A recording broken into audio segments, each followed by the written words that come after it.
HEC Paris vous présente le gros mot de l'écho.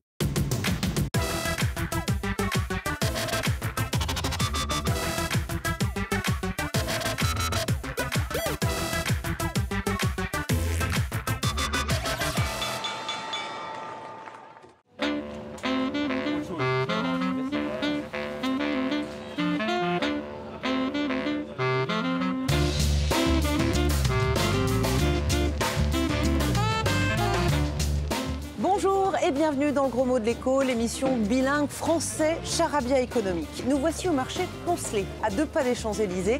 Et pendant que je vous parle, tous ces gens qui achètent derrière moi leurs fruits, leurs légumes, leur viande ou leur pain font augmenter le PIB de la France, le produit intérieur brut. PIB, 3 petites lettres qu'on entend partout, mais ça veut dire quoi exactement? Nous vous avons posé la question. Produit. Je sais pas. Produit international brut, c'est ça? Intérieur brut, le produit intérieur brut. C'est l'ensemble de ce qui est produit dans le pays.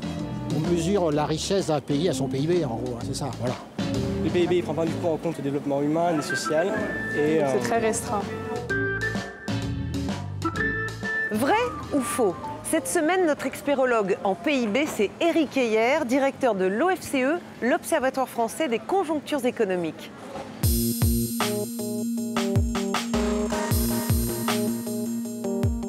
Bonjour Éric Heyer. Bonjour. Le PIB, première question, qu'est-ce que c'est?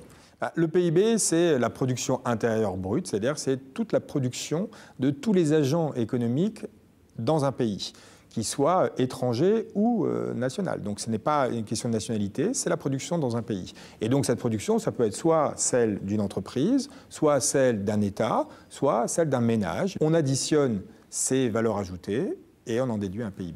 Pourquoi on parle de somme des valeurs ajoutées? Alors c'est important de parler de valeur ajoutée et pas forcément de production, parce que vous voyez que dans la production d'une entreprise, eh ben, ça peut intégrer la production d'une autre entreprise. Prenons une entreprise qui crée un boulon, ça va être sa production, c'est de créer des boulons. Une autre entreprise va utiliser ce boulon pour faire elle-même sa production, mettons, d'une automobile. On ne va pas comptabiliser 2 fois ce boulon. Et donc on enlève ce qu'on appelle les consommations intermédiaires, ces boulons, et on additionne que la valeur ajoutée, c'est-à-dire ce qui est apporté l'entreprise à la production de richesse.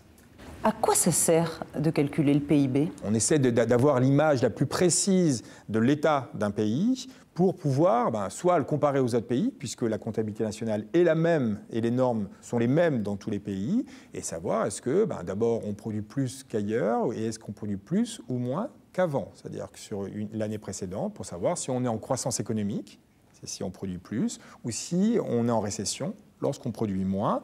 L'avantage d'avoir tout cela, c'est qu'on peut mettre en place des politiques économiques adaptées à la situation.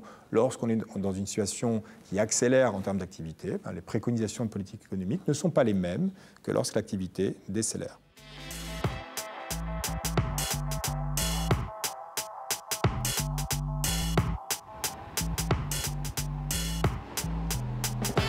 Ça, c'est la théorie. Mais en pratique, qui calcule le PIB et comment on fait? En France, ça se passe à l'INSEE, l'Institut national de la statistique et des études économiques. 80 comptables nationaux travaillent sur la question et nous, on va aller voir leur chef.